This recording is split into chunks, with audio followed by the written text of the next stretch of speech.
This video is the second lecture of the Drishti National Current Affairs. And in the previous video, we had done till an NCRB report. And now we are moving to the next India Tourism Statistics 2022. This is the 63rd edition. Release कौन करता है इसे? Ministry of Tourism. And India's rank in this Global Travel and Tourism Development Index, which is released by World Economic Forum, is how much? 54. And if we talk about some trend is important. So जितने भी foreign tourist arrivals हैं, it has decreased in 2021. So foreign tourist arrivals decreased, but NRI and the international tourist arrivals has seen the positive growth. Now the top 5 countries of these foreign tourist arrivals in India: USA, Bangladesh, then UK, Canada, and Nepal. You can remember only three, yet USA, Bangladesh, and UK, the top 5 countries of foreign tourist arrivals in India. The top 2 states जहाँ पे foreign tourist सबसे ज़्यादा जाते हैं, पहला है Maharashtra, second is Tamil Nadu, and वही हम लोग डोमेस्टिक टूरिस्ट का देखें तो सबसे ज़्यादा Tamil Nadu and second is UP. So foreign tourist के केस में first is Maharashtra and then Tamil Nadu, and domestic में it is Tamil Nadu and then UP. The most popular destination for the domestic tourist means हमारे इंडिया के टूरिस्ट कहाँ जाते हैं? पहले Taj Mahal, then red fort, and then Qutub Minar. And the most visited place by the foreign tourist. Foreign tourist कहाँ जाते हैं? This group of monuments at Mamallapuram in Tamil Nadu, which is the UNESCO world heritage site, and the second is Taj Mahal. Now one fact: UAE is the top destination for the outbound tourist from India in 2021. Now एक eco tourism development board बनाया गया है UP में. 16 August 2022 को UP cabinet which is chaired by CM Yogi Adityanath has approved this the establishment of this UP eco tourism development board. So UP eco tourism development board. अब इसको chair कौन करेंगे? हमारे CM चेयर करेंगे. एंड इसका purpose है to harness the immense potential hidden in the eco tourism in the UP. और headquarter कहाँ है? Lucknow. Nodal department is the tourism department of UP. Next, this Inspire scheme. This Inspire scheme, it stands for Innovation in the Science, Pursuit for Inspired Research. अब ये हमारे department of science and technology का programme है. And basically इसका purpose है कि जितनी भी यूथ पॉपुलेशन है हमारी कंट्री, उनसे हम लोग मीन्स इनसे इंटरेक्ट करें, और फिर जो भी best mind, best young minds, और the attract the talent to the study of this science at a very early stage, और फिर हम उसी फील्ड में उसको इनकरेज करें to move ahead and direct करें. And this scheme, inspire scheme, was approved in November 2008. ये नया नहीं है. It was approved in 2008 during the 11th 5-year plan, and successful implementation was done in 2010. So ये full form आपको याद रखना है: innovation in the science, pursuit for inspired research. Next, free schools scheme. This PM schools for rising India scheme, इसका actually meaning है ये PM schools for the rising India scheme. It was approved by the government of India on 7th of September 2022. And basically it is the test bed for the National Education Policy 2020. Test bed, or we can say the laboratory for the National Education Policy. And it is the centrally sponsored scheme, means इसमें center and state दोनों का share आएगा इस scheme को implement करने में. And during the first phase, approximately 14,500 schools will be converted into this PM Shri schools, and then they will act as a laboratory or the test bed for this National Education Policy 2020. This some facts regarding this National Education Policy. This National Education Policy 2022 ये approve किया था cabinet ने कब? 29th of July 2020. And इसने national policy on education 1986 को replace किया था. सो ये PM Shri school initiative, it was approved by the union government on 7th of September 2022. Next initiative है प्रधानमंत्री TB मुक्त भारत अभियान. इसे देखो, स्कीम का नाम है प्रधानमंत्री TB मुक्त भारत अभियान, बट इसे लॉन्च किया था हमारी प्रेसिडेंट ने, द्रौपदी मुर्मू जी. और इन्होंने कब किया था? 9th of September 2022.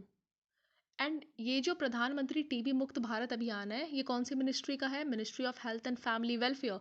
Basically the aim is to eliminate the TB by 2025. अब इस स्कीम के अंदर 2 कंपोनेंट्स हैं. एक है निक्षय मित्र डोनर इनिशिएटिव, एक है निक्षय पोर्टल। अब इसमें क्या होगा, निक्षय मित्र डोनर इनिशिएटिव में, which is also known as the adopt a TB patient, ये निक्षय मित्रास का इनिशिएटिव है। निक्षय मित्रा यहाँ पे जो भी टीबी पेशेंट होंगे उन्हें एडिशनल सपोर्ट प्रोवाइड करेंगे। और ये एक्चुअली जो टीबी पेशेंट्स हैं वो अडॉप्ट कहाँ से होंगे, दिस निक्षय पोर्टल से अडॉप्ट होंगे। सो जो निक्षय मित्रा है वो यहाँ से पहले टीबी पेशेंट्स को अडॉप्ट करेंगे, and then after adoption they will provide additional support to all the on treatment TB patients. Then some road statistics in India, ये रिपोर्ट 2018-19 की है, विच स्टेट्स दैट इंडिया के पास one of the largest network है world में, जिसकी length है 63.31 lakh kilometre. It is the second largest, क्योंकि फर्स्ट जो है वो है हमारा यूएस के पास है largest road length, and India second largest. And ये जो रिपोर्ट है it is released by ministry of road transport and highways. And if we see state wise road length, सबसे ज़्यादा रोड लेंथ कहाँ पे है, Maharashtra, then UP and then Assam. So ये overall है महाराष्ट्र, यूपी एंड असम। अब अगर नेशनल हाईवे का देखें तो 1.32 लाख किलोमीटर टोटल लेंथ है। सबसे ज़्यादा नेशनल हाईवे में Maharashtra, UP and Rajasthan. Means overall देखें तो Maharashtra, UP, Assam, and national highway का देखें तो Maharashtra, UP and Rajasthan. If we see state highway order, it is Maharashtra and Karnataka, and district में again Maharashtra, UP and MP.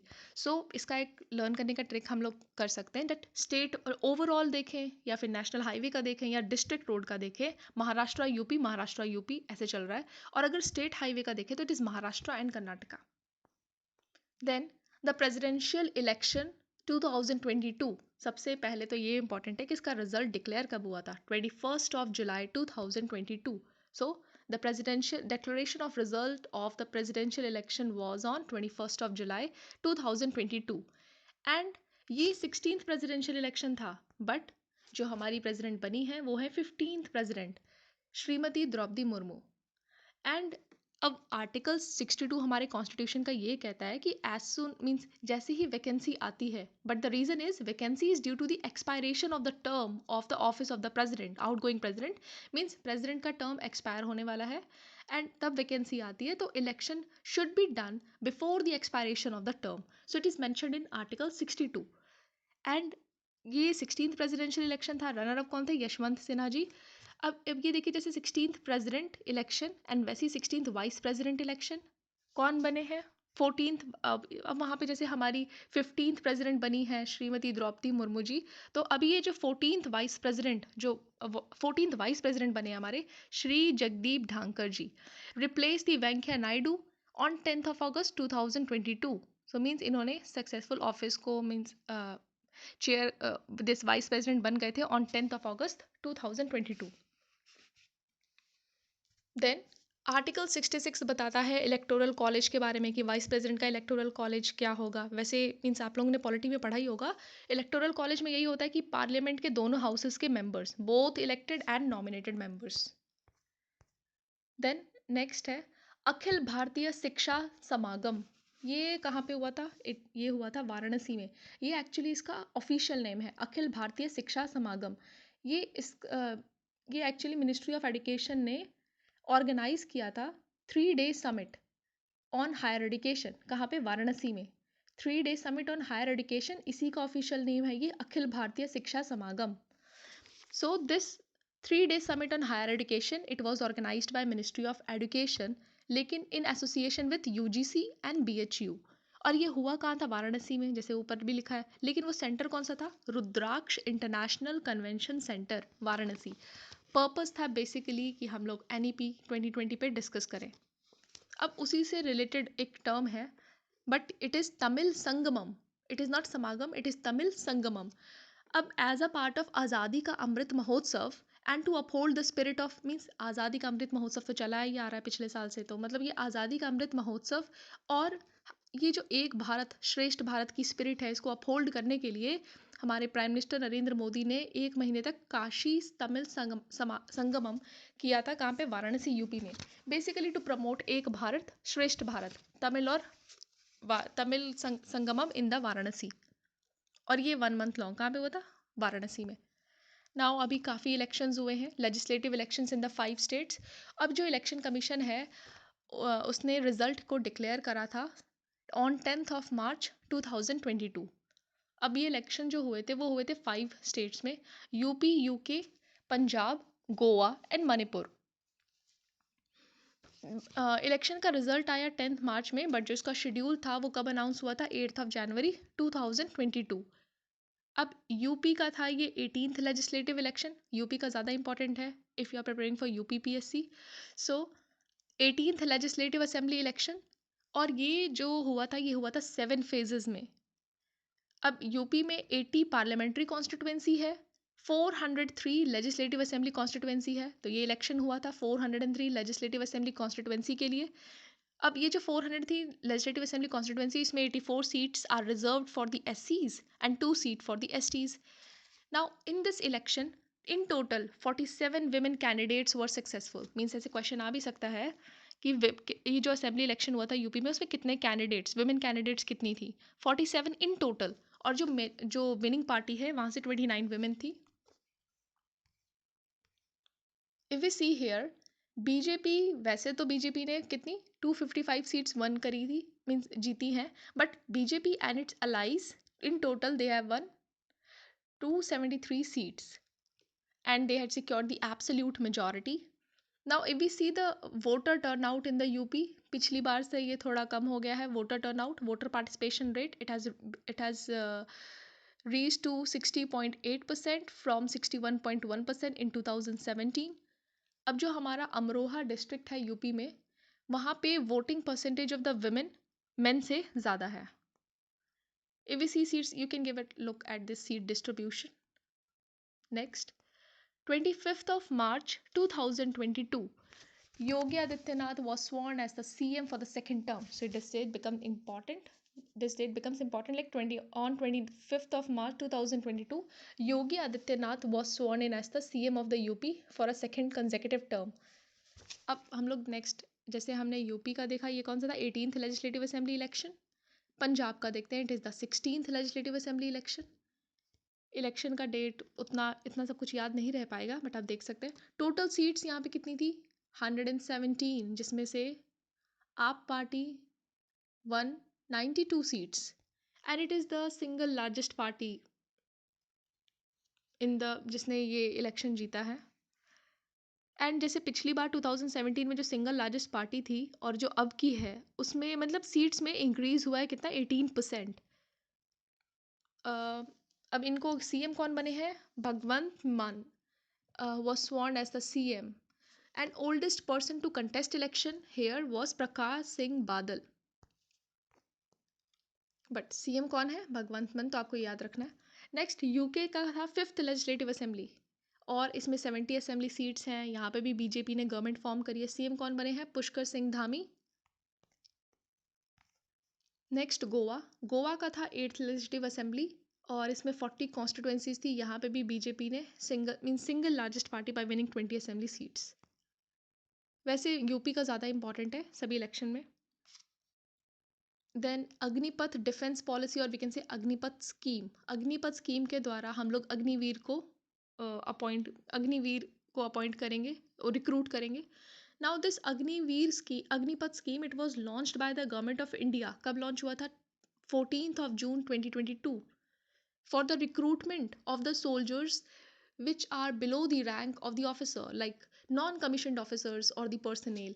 और हर साल 45,000 से 50,000 soldiers will be recruited and they will be called as Agniveer. और जैसे ही 4 साल हो जाएगा they will be discharged। अब 45,000 से 50,000 जो हर साल रिक्रूट कर रहे हैं, आफ्टर 4 years उनमें से सिर्फ 25% सोल्जर्स को ही रखा जाएगा। if they will be granted the permanent commission, only 25%, okay, only 25% will be granted the permanent commission। and after 4 years सभी को सेवा निधि पैकेज मिलेगा approximately of 11 lakhs। और ये जो भी अग्निवीर है उन्हें कोई पेंशन की फैसिलिटी, ग्रेचुटी वगैरह कुछ नहीं मिलेगा। एज लिमिट है अग्निवीर के लिए 17.5 ईयर्स एंड 20 मीन्स अगर आपकी एज 17.5 से 23 है तो आप इसके लिए अप्लाई कर सकते हैं। नाउ अभी एक इंडेक्स है, 4th state food safety index, और ये है 4th state food safety index. It is means actually it is released bye फसाई एनुअली हर साल रिलीज होता है ये इंडेक्स। पहली बार कब हुआ था? 2018-19 में। अब हम लोग इसमें रैंकिंग देखेंगे सारे स्टेट्स का। लार्ज स्टेट में जो फर्स्ट रैंक है फूड सेफ्टी में वो है तमिलनाडु, एंड सेकंड है हमारा Gujarat, and then Maharashtra. Smaller state में है Goa, then Manipur, and then Sikkim. Sikkim organic state, okay. And then union territory में हमारा पहला जो है safety this food safety index में Jammu Kashmir, Delhi, and then Chandigarh. States with the significant improvement means previous year से जिसका काफ़ी इम्प्रूवमेंट हुआ है इस दिस फूड सेफ्टी में, तो लार्ज स्टेट में it is Uttarakhand, smaller state में it is Tripura, and union territory में it is Ladakh. Now this FSSAI के बारे में थोड़ा information. It is established under Food Safety and Standards Act 2006, and the administrative ministry for the implementation of this FSI is Ministry of Health and Family Welfare. अब ये तो किसने release करी थी? फसाई ने। नाउ नेक्स्ट हम लोग इन्वायरमेंट रिलेटेड एक इंडेक्स है state energy and climate index 2022, जिसको रिलीज कौन करती? नीति आयोग। एंड इसमें 6 पैरामीटर्स हैं, 27 की परफॉर्मेंस इंडिकेटर्स। इसमें अगर हम लोग देखें द टॉप 3 परफॉर्मर, वे लार्ज 3 कैटेगरी है, larger state, smaller state, and union territory. Top 3 performer in the larger state, 2 coastal state हैं, पहला Gujarat and then Kerala, and then third में है पंजाब। अब जैसे हमने वहाँ फूड सेफ्टी में देखा था, लार्जर में तमिलनाडु फर्स्ट पे था, देन गुजरात था, एंड देन महाराष्ट्र। सो ये इन्वायरमेंट वाले में Gujarat at the first, Kerala, and then Punjab. Smaller state में it is Goa at the first, Tripura and Manipur, and union territory में Chandigarh, Delhi, Daman and Diu and Dadra and Nagar Haveli, okay. अब ये बॉटम 3 देखें टॉप 5 दिस लार्जर स्टेट में, तो ये झारखंड है, not Bihar, it's not Bihar, okay, Jharkhand, then MP, and उसी का जो जहाँ से मीन्स उसी का डिवीजन छत्तीसगढ़। बॉटम 3 जो है Meghalaya, Nagaland, and Arunachal. Now the last one, Asia का largest bio CNG plant, it was inaugurated where? In Indore. And by whom? By our Prime Minister on 19th of February 2022.